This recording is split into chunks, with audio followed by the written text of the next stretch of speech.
नमस्कार मित्रों, हिंदी साहित्य में राष्ट्रीय चेतना विषयक इस कार्यक्रम में आप सभी का स्वागत है।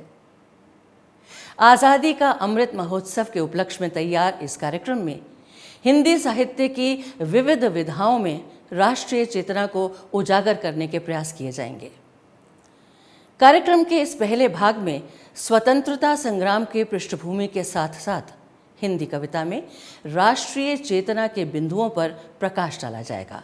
आप जानते ही हैं, भारत पर अनेक बार आतताई आक्रमणकारियों के हमले हुए, पर भारतीय संतों, फकीरों और जनमानस ने यहाँ की संस्कृति को बचाए रखा। लेकिन भारत में ईस्ट इंडिया कंपनी के आने से यहाँ बहुत बदहाली का आरंभ हो गया।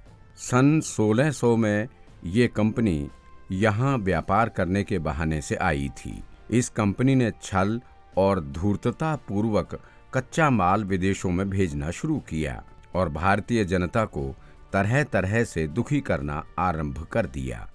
इससे भारतीयों के मन में एक तरफ स्वदेश प्रेम की भावना का उदय तो हुआ, पर आम जनता में राष्ट्र के लिए प्रेम होते हुए भी एक तरह का भ्रम और बिखराव था, जो ईस्ट इंडिया कंपनी के लिए वरदान बना हुआ था। सन 1857 का सैनिक विद्रोह मील का पत्थर साबित हुआ। इस विद्रोह को ब्रिटिश शासन ने दमन करके दबा तो दिया, पर ईस्ट इंडिया कंपनी के स्थान पर अपना अधिकार कायम कर लिया। यहां से भारतीय जनता पर तरह तरह से अत्याचार करने की शुरुआत हुई। भारत की आज़ादी के लिए जितने भी आंदोलन किए गए, उन्हें विफल करने और भारतीय जनमानस का मनोबल तोड़ने के लिए ब्रिटिश सरकार ने सभी तरह के पैंतरे अपनाए। लोकमान्य बाल गंगाधर तिलक का नारा, स्वराज हमारा जन्मसिद्ध अधिकार है, हम इसे लेकर रहेंगे, गांधी जी का सत्य और अहिंसा मार्ग और नेताजी सुभाष चंद्र बोस की क्रांतिकारी फौज ने अलग अलग स्तरों पर मोर्चे संभाल लिए। चंद्रशेखर आजाद, सरदार भगत सिंह, राजगुरु तथा सुखदेव आदि के क्रांतिकारी प्रयासों ने सरकार को हिलाकर रख दिया। ऐसे में कवियों, लेखकों ने भारत की दुर्दशा का खुलकर चित्रण किया। का तो सब मिल भारतवासी चरखा पार लगाएगा, भारत की प्राचीन सभ्यता वापस लाएगा, दुष्टों के पंजे से यही आजाद कराएगा, का तो सब मिल भारतवासी चरखा पार लगाएगा। ऐसे में अनेक पत्र पत्रिकाएं, पर्चे और किताबें छपने लगीं, जिनमें आज़ादी के तराने, कहानियां और लेख छपने लगे। सरकार ऐसी सामग्री से बहुत परेशान थी, क्योंकि इससे जनता का उत्साह कई गुना बढ़ जाता था। सरकार ने ऐसी सामग्री को जब्त करना, कभी कभी जला देना भी शुरू किया, परंतु आज़ादी के दीवानों की आवाज को वो दबा नहीं सकी।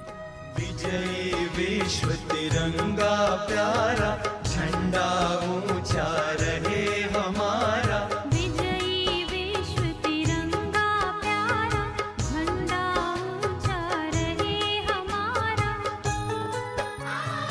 आओ प्यारे वीरों आओ, देश धर्म पर बलि बलि जाओ, एक साथ सब मिलकर गाओ, प्यारा भारत देश हमारा, झंडा ऊंचा रहे हमारा।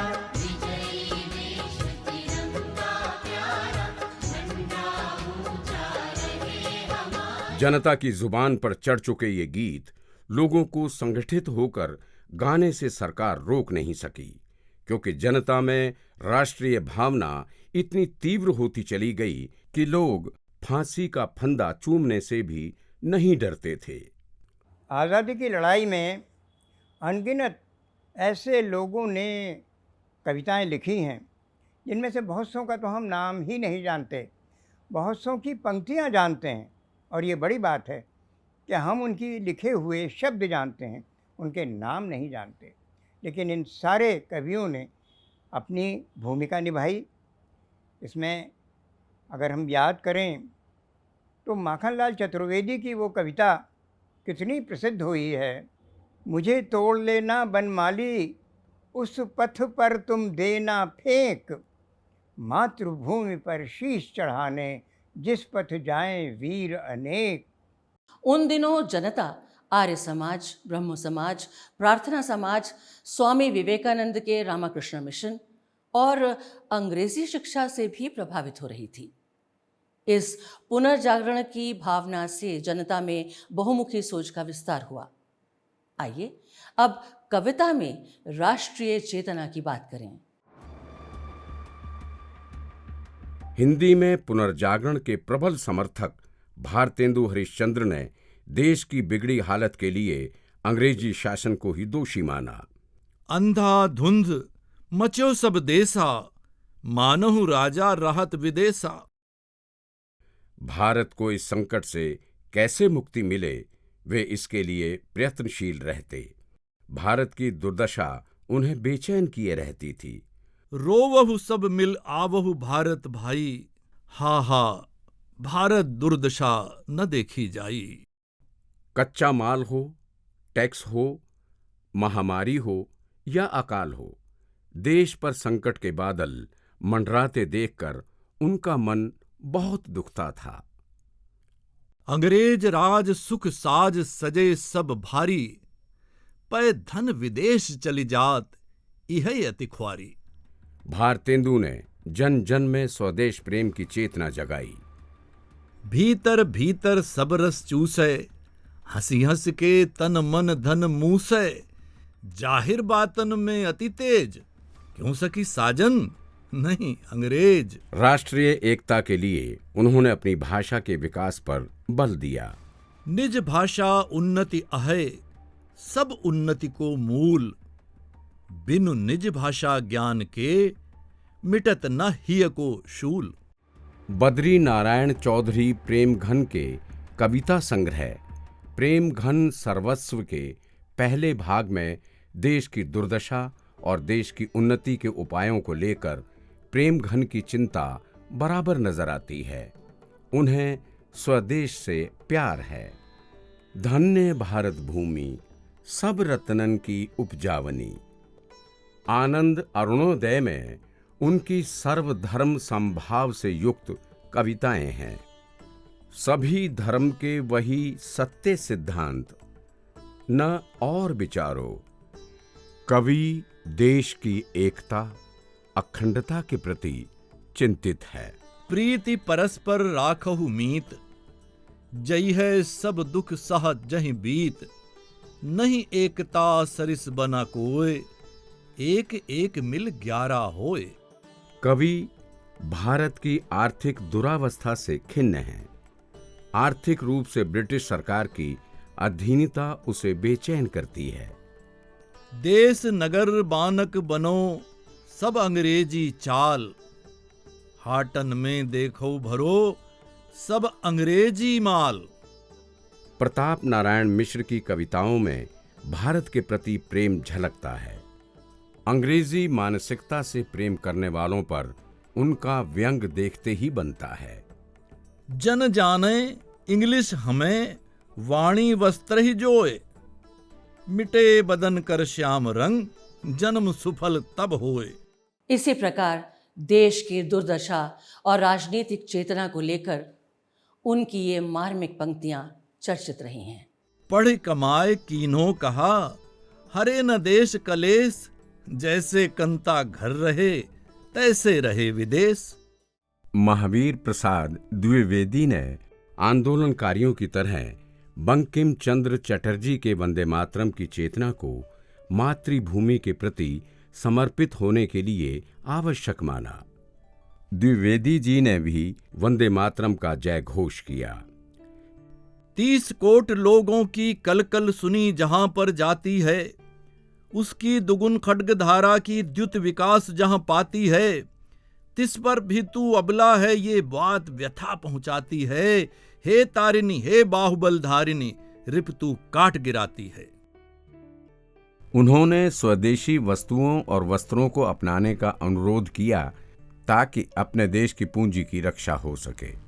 स्वदेशी वस्त्र को स्वीकार कीजिए, विनय इतना हमारा मान लीजिए, शपथ करके विदेशी वस्त्र त्यागो, न जाओ पास उससे दूर भागो।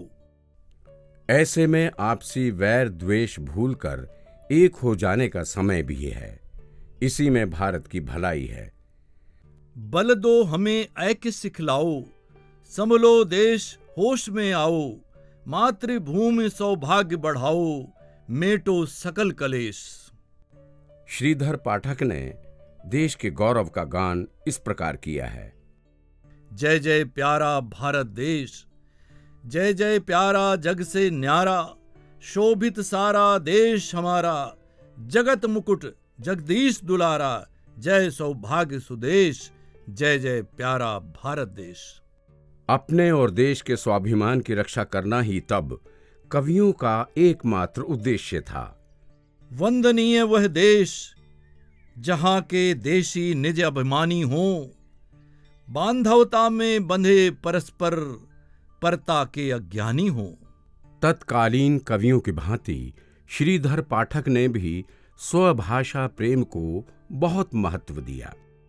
निज भाषा बोलहु लिखहु पढ़हु गुनहु सब लोग, करहु सकल विषयन विषय, निज भाषा उपजोग। मैथिली शरण गुप्त की राष्ट्रीय भावना से ओतप्रोत कविताओं को प्राय प्रभात फेरियों, राष्ट्रीय आंदोलनों आदि में गाया जाता था। हम कौन थे, क्या हो गए और क्या होंगे अभी, आओ विचारें आज मिलकर ये समस्याएं सभी। तत्कालीन दुर्दशा में कवि आशा का दामन नहीं छोड़ता। नहीं रहा अब वह उत्कर्ष, विगत हुए हैं 100 वर्ष, पर खोलो यदि नयन निमेष, तो साधन है अब भी शेष। तुम निराश क्यों हो इस भांति, सोचो पाप कटें किस भांति। इन कविताओं का मूल स्वर जागरण का है, देश प्रेम का है, देश के गौरव गान का है। संपूर्ण देशों से अधिक किस देश का उत्कर्ष है, उसका कि जो ऋषि भूमि है वह कौन, भारतवर्ष है। राम नरेश त्रिपाठी ने सरकार की कूटनीति और अत्याचार का बखूबी वर्णन किया है। राजा और जनता के बीच की खाई का हल उन्होंने गांधी जी की भांति असहयोग आंदोलन में ही माना है। अपना शासन आप करो तुम, यही शांति है, सुख है, पराधीनता से बढ़ जग में नहीं दूसरा दुख है। इसी प्रकार मिलन खंड काव्य का कथानक देशभक्ति से ओतप्रोत रहा है। देशभक्त का हृदय बड़ा ही होता है बलवान, शैया कांटों की लगती है उसको फूल समान। कवि ने देशभक्ति की अखंड भावना का प्रचार करते हुए ब्रिटिश साम्राज्य के खिलाफ जोरदार ढंग से अपनी बात रखी है। प्रजा रुष्ट है इस कुतंत्र से, निश्चय होगी क्रांति, अत्याचार हटाकर तब मैं ग्रहण करूंगा शांति। माखनलाल चतुर्वेदी ने अपने कारावास के तंग और कठोर जीवन की तुलना स्वच्छंद रूप से विहार करती कोकिल से की है। तेरे गीत कहावें वाह, रोना भी है मुझे गुनाह, तेक विषमता तेरी मेरी, बजा रही तिस पर रणभेरी। जन जागरण और कर्तव्य पालन उनकी कविताओं का मूल स्वर है। उन्होंने अपनी प्रसिद्ध कविता पुष्प की अभिलाषा में मातृभूमि पर बलिदान होने वालों को सबसे अच्छा माना है। मुझे तोड़ लेना वनमाली, उस पथ पर देना तुम फेंक, मातृभूमि पर शीश चढ़ाने जिस पथ जावें वीर अनेक। यह कविता आजादी की लड़ाई के दौरान अंग्रेजी हुकूमत द्वारा जब्त कर ली गई थी। इस कविता में मातृभूमि पर बलिदान होने वाले के प्रति कवि ने अपने श्रद्धा सुमन अर्पित किए हैं। चतुर्वेदी जी ने पूज्य बापू की राष्ट्रीय भावना के अनुरूप काव्य लिखा। कंठ भले हों कोटि कोटि, तेरा स्वर उनमें गूंजा। हथकड़ियों को पहन राष्ट्र ने पढ़ी क्रांति की पूजा। त्रिशूल उपनाम से गया प्रसाद शुक्ल जी की राष्ट्रीय कविताओं ने ब्रिटिश सरकार की इतनी नींद उड़ा रखी थी कि वह उन्हें ढूंढती रहती थी। सनेही जी ने असहयोग आंदोलन का भरपूर प्रचार किया। अगर देश को है उठाने की इच्छा, विजय घोष जग को सुनाने की इच्छा, व्रती हो के कुछ कर दिखाने की इच्छा, व्रती बन के व्रत को निभाने की इच्छा, असहयोग कर दो, असहयोग कर दो। स्वदेश नामक अखबार में छपी उनकी ये पंक्तियां बहुत लोकप्रिय रही हैं। जो भरा नहीं है भावों से, बहती जिसमें रसधार नहीं, वो हृदय नहीं है, पत्थर है जिसमें स्वदेश का प्यार नहीं। उन्होंने महात्मा गांधी के सिद्धांतों को अपनाने पर बल दिया। चरखे चलाएंगे, बनाएंगे स्वदेशी सूत, कपड़े बनाएंगे जुलाहों को जिलाएंगे, पाएंगे पवित्र परिधान, पाप होंगे दूर, जब परदेशी वस्त्र ज्वाला में जलाएंगे। स्वतंत्रता सेनानी जगदम्बा प्रसाद मिश्र हितैषी जी की इस कविता ने भी उस दौरान जन जागरण में महत्वपूर्ण भूमिका निभाई। कभी वह दिन भी आएगा जब अपना राज देखेंगे, जब अपनी ही जमी होगी और अपना आसमां होगा। शहीदों की चिताओं पर लगेंगे हर बरस मेले, वतन पर मरने वालों का यही बाकी निशा होगा। ये रचना जब्त कर ली गई थी, फिर भी चोरी से छपवाकर इसे क्रांतिकारियों के बीच बांटा गया था। बाल कृष्ण शर्मा नवीन को सत्याग्रह आंदोलन में भाग लेने के कारण जेल जाना पड़ा। उन्होंने भारतीय जनता में क्रांति का बिगुल बजाया।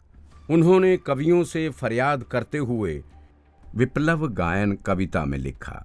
कभी कुछ ऐसी तान सुनाओ जिससे उथल पुथल मच जाए, एक हिलोर इधर से आए, एक हिलोर उधर से आए, प्राणों के लाले पड़ जाएं, त्राही त्राही स्वर नभ में छाएं।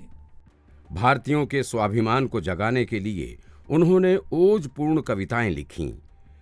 होली के पावन पर्व पर जेल में बंद नवीन जी के उद्गार इस रूप में प्रकट होते हैं।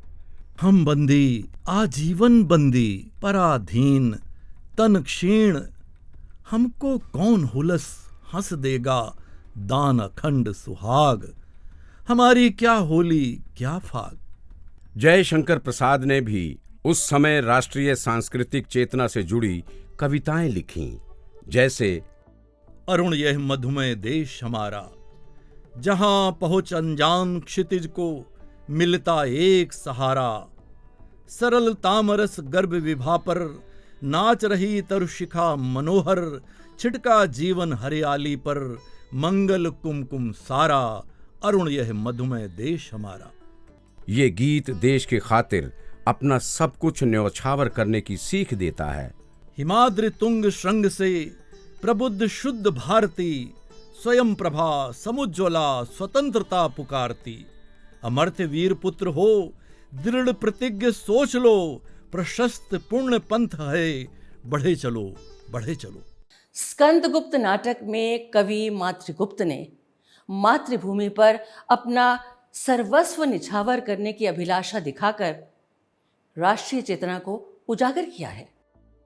जिए तो सदा उसी के लिए, यही अभिमान रहे यह हर्ष, निछावर कर दें हम सर्वस्व हमारा प्यारा भारतवर्ष। सूर्यकांत त्रिपाठी निराला ने जागो फिर एक बार कविता में देश के नवयुवकों को देश प्रेम और वीरता की प्रेरणा दी है।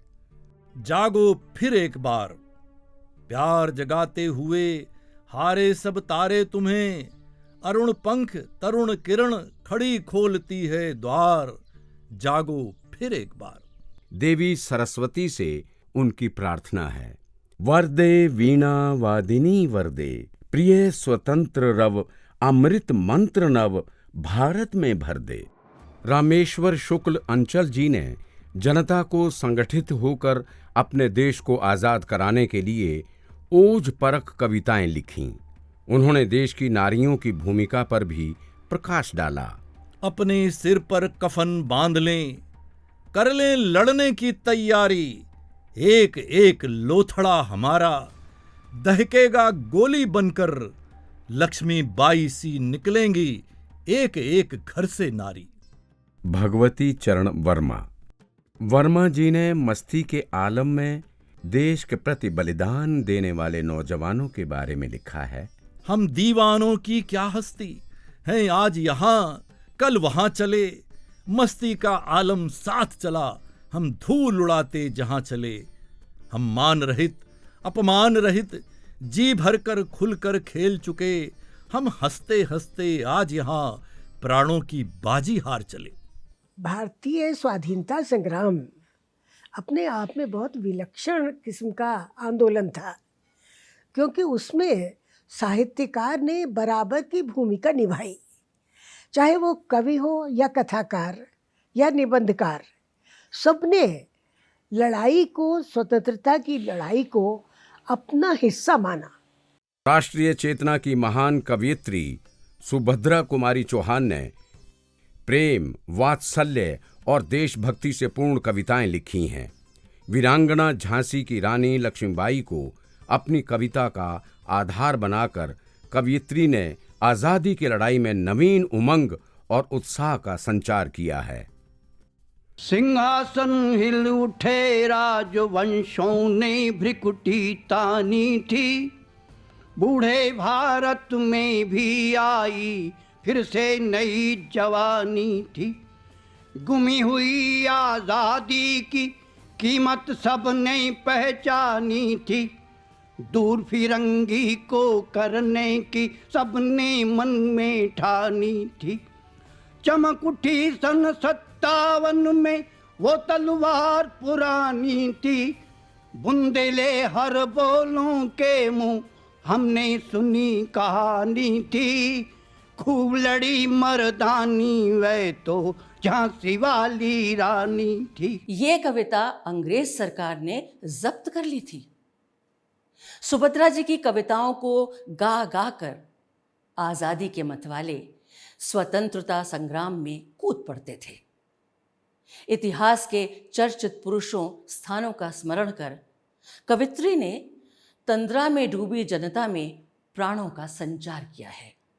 कह रे अतीत अब मौन त्याग, लंके तुझ में क्यों लगी आग। ए कुरुक्षेत्र अब जाग जाग, बतला अपने अनुभव अनंत। वीरों का कैसा हो वसंत। जलियांवाले बाग में वसंत कविता में वे ब्रिटिश हुकूमत द्वारा किए गए जनसंहार पर दुखी हैं। कुछ कलियां अध खिली यह इसलिए चढ़ाना, करके उनकी याद अश्रु की ओस बहाना। तड़प तड़प कर वृद्ध मरे हैं गोली खाकर, शुष्क पुष्प कुछ वहां गिरा देना तुम जाकर। यह सब करना किंतु बहुत धीरे से आना, यह है शोक स्थान यहाँ मत शोर मचाना। अपनी खोई हुई स्वतंत्रता को पाने के लिए सुभद्रा जी महिलाओं को चेताती हैं। सबल पुरुष यदि भीरू बने तो हमको दे वरदान सखी। अबलाएं उठ पड़े देश में, करें युद्ध घमासान सखी। 15 कोटि असहयोगनियां दहला दें ब्रह्मांड सखी। भारत लक्ष्मी लौटाने को रच दें लंका कांड सखी। सोहनलाल द्विवेदी की कविताएं भी राष्ट्रीय चेतना से ओतप्रोत हैं। जन जन में उत्साह भरने में उन्होंने महत्वपूर्ण भूमिका निभाई है। वंदना के इन स्वरों में एक स्वर मेरा मिला लो, वंदनी माँ को न भूलो, राग में जब मस्त झूलो। अर्चना के रत्न कण में एक कण मेरा मिला लो, जब हृदय का तार बोले, श्रृंखला के बंद खोले। हो जहां बलिशीश अगणित, एक सिर मेरा मिला लो। महात्मा गांधी से अत्यधिक प्रभावित द्विवेदी जी को राष्ट्रीय नायकों के गुणगान में आनंद आता था। सत्याग्रही बने वह जिसका देश प्रेम से नाता हो, प्राणों से भी प्यारी जिसको अपनी भारत माता हो। खादी के माध्यम से राष्ट्रीय चेतना का स्वर तब बुलंदी पर था। खादी के धागे धागे में अपनेपन का अभिमान भरा, माता का इसमें मान भरा, अन्यायी का अपमान भरा। खादी ही भर भर देश प्रेम का प्याला मधुर पिलाएगी, खादी ही दे दे संजीवन, मुर्दों को पुनः जिलाएगी। द्विवेदी जी ने गांधी जी के निरंतर बढ़ते प्रभाव का चित्रण किया है। उन्होंने गांधी जी के इशारों पर भारतीय जनता के चलने की बात कही है। चल पड़े जिधर दो डग मग में, चल पड़े कोटि पग उसी ओर, पड़ गई जिधर भी एक दृष्टि, गड़ गए कोटि दीर्घ उसी ओर। अपने प्रभाती गीतों में द्विवेदी जी ने भारतीय जनता को मातृभूमि की सेवा में खुद को बलिदान करने का संदेश दिया है। संतान शूरवीरों की हैं, हम दास नहीं कहलाएंगे, या तो स्वतंत्र हो जाएंगे या तो हम मर मिट जाएंगे। रामधारी सिंह दिनकर की कविताएं भारत के गौरवमय इतिहास का आईना है। कवि भारत के कण कण से प्यार करता है। किसको नमन करूं मैं भारत, कविता में कवि की यही आत्मीयता उजागर होती है। जहां कहीं एकता खंडित, जहां प्रेम का स्वर है, देश देश में वहां खड़ा भारत जीवित भास्कर है। निखिल विश्व को जन्मभूमि वंदन को नमन करूं मैं, किसको नमन करूं मैं भारत, किसको नमन करूं मैं। राष्ट्रीय चेतना और मातृभूमि पर न्योछावर हो जाने वालों के लिए कवि की श्रद्धा बेजोड़ है। वे कवियों से बलिदानियों के प्रति अपनी कलम से जय बोलने का आह्वान करते हैं। कलम आज उनकी जय बोल, जला अस्थियां बारी बारी, छिटकाई जिसने चिंगारी, जो चढ़ गए पूर्ण बेदी पर, लिए बिना गर्दन का मोल, कलम आज उनकी जय बोल। शिव मंगल सिंह सुमन जी धर्म, जाति और वर्ग भेद से दुखी होकर इन समस्याओं को राष्ट्रीय चेतना से जोड़कर जनवादी पक्ष रखते हैं। यह क्रांति क्रांति की प्रतिध्वनि में क्यों गूंज उठी जगती सारी, क्या सचमुच घर घर सुलग गई नव निर्माणों की चिंगारी। सुमन जी के लिए मातृभूमि से बढ़कर कुछ नहीं। इसकी रक्षा के लिए वे श्रमजीवियों को प्रेरित करते हैं। मां कब से खड़ी पुकार रही, पुत्रों निज कर में शस्त्र गहो, सेनापति की आवाज हुई, तैयार रहो तैयार रहो, आओ तुम भी दो विदा आज, अब क्या अड़चन अब क्या देरी, लो आज बज उठी रणभेरी। जीवन को बेकार गंवा देना या उसमें कायरता धारण कर लेना ठीक नहीं है। जीवन की सार्थकता तो संघर्ष करने में है। क्या जीवन व्यर्थ गंवाना है? कायरता पशु का बाना है। इस निरुत्साह मुर्दा दिल से, अपने तन से, अपने मन से विद्रोह करो विद्रोह करो। राष्ट्रीय सांस्कृतिक चेतना से जुड़े भवानी प्रसाद मिश्र की कविताएं सच्चाई की तह तक जाकर हालात का मूल्यांकन करती हैं। एक झंडे के तले अब चलें हम, भेद इसके तले अपने दले हम, हो गया झंडा हमारा तय, अब नहीं है हमें कोई भय। गांधी जी का अहिंसा मार्ग तब जन जन के मन में आत्मविश्वास भर रहा था, उन्हें संगठित कर रहा था। गांधी जी के पास नहीं है कोई सेना शस्त्र, सिर्फ ताकत है मन की, उनके पीछे तोप और तलवार नहीं, ताकत है जन जन की। कवि को पूरा विश्वास है कि अहिंसा का ये मार्ग साधारण मार्ग नहीं है। अपितु मातृभूमि के प्रति बलिदान देने की हद तक जुड़ा है। नए सूर्य को, नए तूर्य को अनुक्षण मत समझो, गांधी के रण को साधारण रण मत समझो। भारतवासियों के लिए सौभाग्य की बात है कि गांधी जी का नेतृत्व देश को मिल रहा है। उठो सराहो भाग्य कि गांधी सा नेता देता आश्वासन, हार नहीं है वहां जहां है सत्य अहिंसा का अनुशासन। कवि गिरिजा कुमार माथुर ने स्वतंत्रता प्राप्ति के बाद देश में फैली समस्याओं को ध्यान में रखा है। इसलिए देश के रक्षकों, सीमा के पहरेदारों और आम जनता को भी सावधान करते हुए 15 अगस्त कविता में लिखा है। आज जीत की रात पहरुए सावधान रहना, खुले देश के द्वार अचल दीपक समान रहना। ऊंची हुई मशाल हमारी, आगे कठिन डगर है। शत्रु हट गया लेकिन उसकी छायाओं का डर है। सजग और सावधान रहने से ही देश की सुरक्षा और उसके विकास का मार्ग खुलेगा, जिससे लोकतंत्र को बचाया जा सकता है। इस कार्यक्रम में हिंदी कविता में राष्ट्रीय चेतना के कुछ महत्वपूर्ण बिंदुओं पर प्रकाश डाला गया। कार्यक्रम के दूसरे भाग में हिंदी की गद्य विधाओं में राष्ट्रीय चेतना को उजागर करने के प्रयास किए जाएंगे। आशा है यह कार्यक्रम आपको पसंद आया होगा। धन्यवाद।